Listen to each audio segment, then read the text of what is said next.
ओम श्री साईनाथाय नमः। बाबा का गुणगान करते करते आज हम अध्याय 9 तक पहुंच ही गए।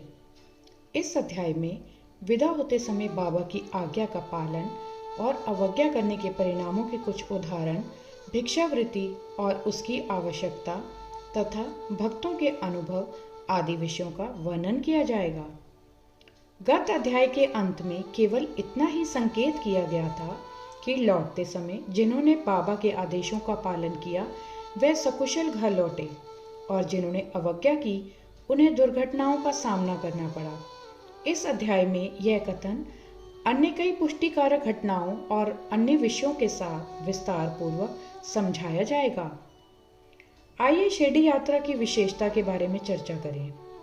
शिरडी यात्रा की एक विशेषता यह थी कि बाबा की आज्ञा के बिना कोई भी शिरडी से प्रस्थान नहीं कर सकता था, और यदि किसी ने किया भी तो मानो उसने अनेक कष्टों को निमंत्रण दे दिया। परंतु यदि किसी को शिरडी छोड़ने की आज्ञा हुई तो फिर वहां उसका ठहरना नहीं हो सकता था। जब भक्तगण लौटने के समय बाबा को प्रणाम करने जाते तो बाबा उन्हें कुछ आदेश दिया करते थे जिनका पालन अति आवश्यक था।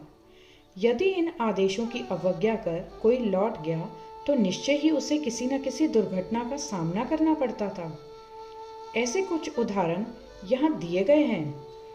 आइए पहला उदाहरण तात्या कोते पाटिल का लेते हैं। एक समय तात्या कोते पाटिल तांगे में बैठकर कौपुर गांव के बाजार जा रहे थे। वह शीघ्रता से मस्जिद में आए, बाबा को नमन किया और कहा कि मैं कोपर गांव के बाजार को जा रहा हूँ बाबा। बाबा ने कहा, शीघ्रता ना करो, थोड़ा ठहरो, बाजार जाने का विचार छोड़ दो और गांव के बाहर ना जाओ। उनकी उतावली को देखकर बाबा ने कहा, अच्छा, कम से कम श्यामा को तो साथ लेते जाओ। श्यामा की आज्ञा की अवहेलना करके उन्होंने तुरंत तांगा आगे बढ़ाया। तांगे के 2 घोड़ों में से एक घोड़ा, जिसका मूल्य लगभग 300 रुपया था, अति चंचल और द्रुतगामी था। रास्ते में सांवली विहीर ग्राम पार करने के पश्चात ही वह अधिक वेग से दौड़ने लगा। अकस्मात ही उसकी कमर में मोच आ गई, वह वहीं गिर पड़ा।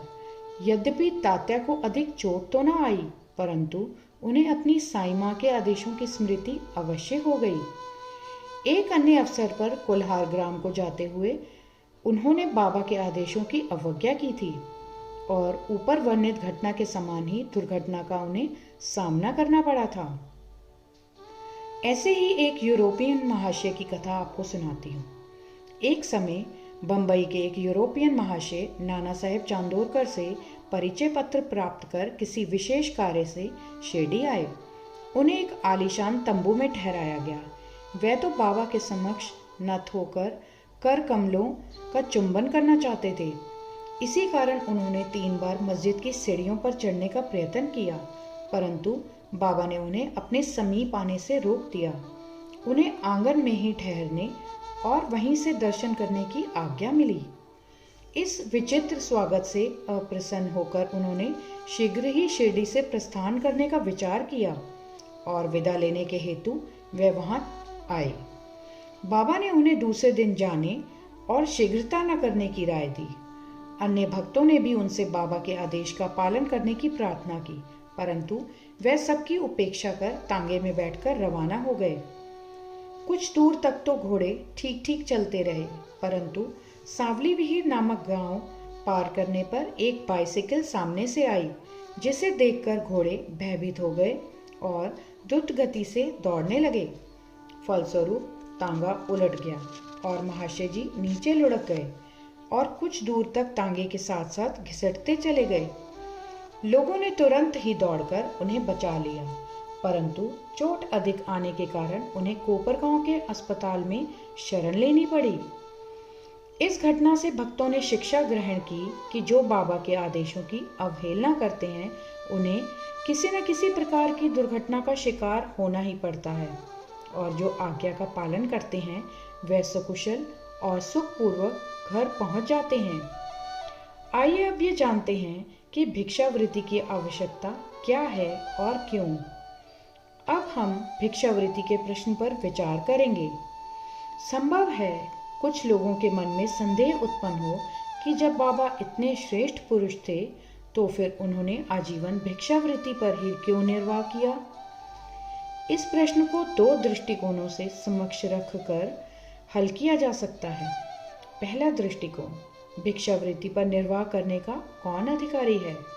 शास्त्रानुसार वे व्यक्ति जिन्होंने 3 मुख्य आसक्तियों कामिनी, दूसरा कांचन, तीसरा कीर्ति का त्याग कर आसक्ति मुक्त हो संन्यास ग्रहण कर लिया हो, वह ही भिक्षावृत्ति के उपयुक्त अधिकारी हैं, क्योंकि वह अपने गृह में भोजन तैयार कराने का प्रबंध नहीं कर सकते। अतः उन्हें भोजन कराने का भार गृहस्थों पर ही है।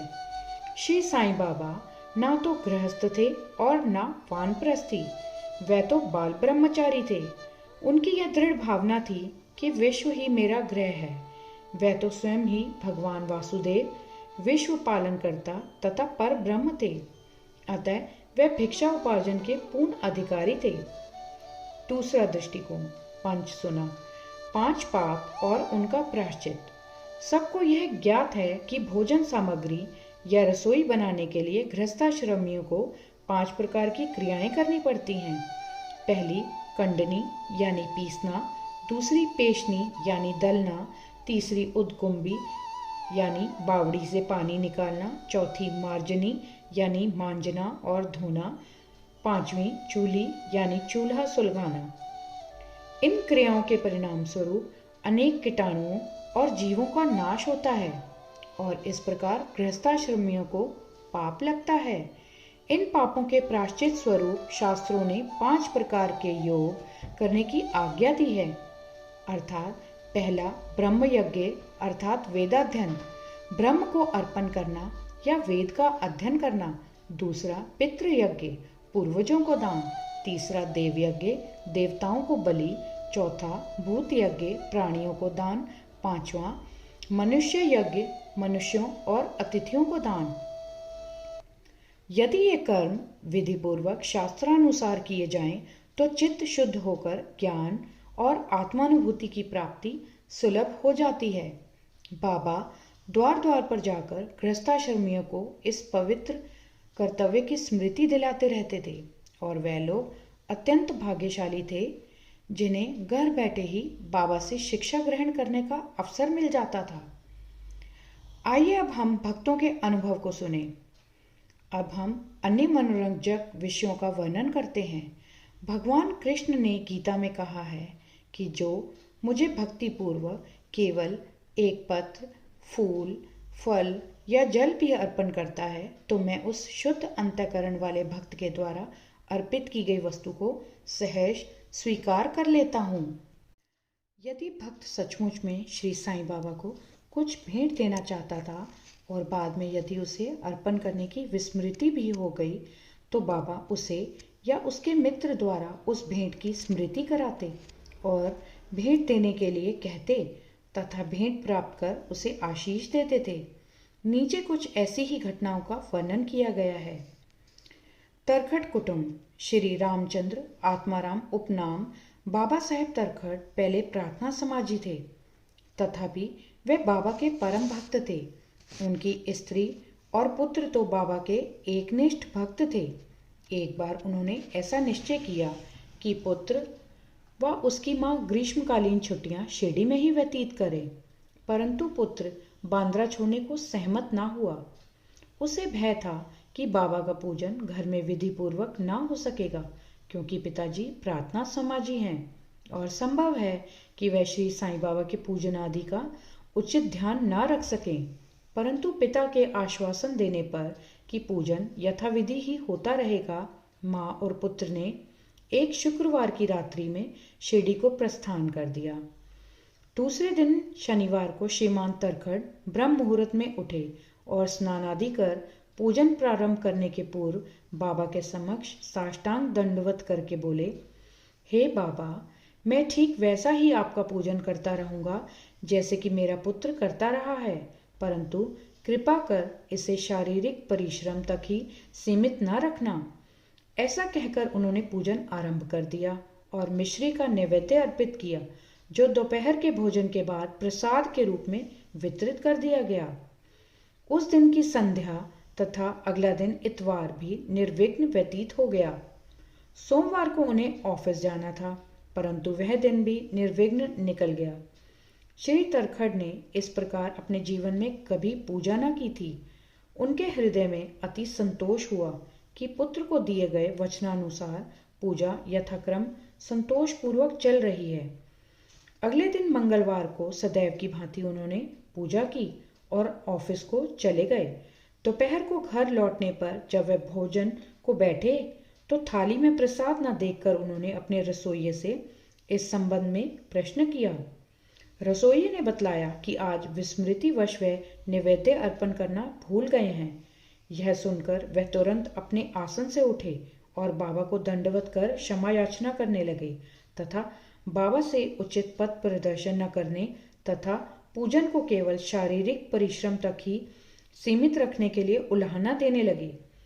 उन्होंने संपूर्ण घटना का विवरण अपने पुत्र को पत्र द्वारा सूचित किया और उससे प्रार्थना की कि वह पत्र बाबा के श्री चरणों पर रखकर उनसे कहना कि वह इस अपराध के लिए क्षमा प्रार्थी हैं।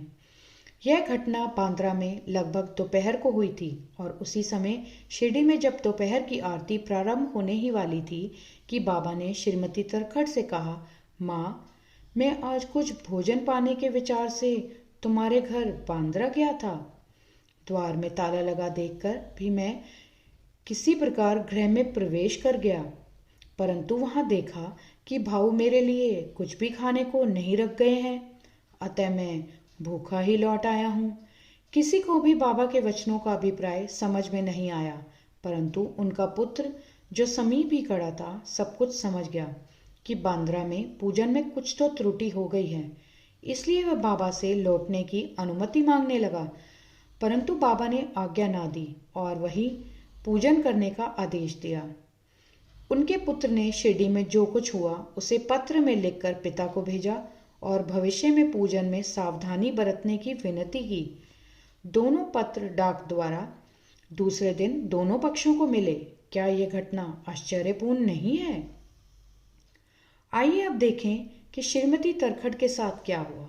एक समय श्रीमती तरखड़ ने 3 वस्तुएं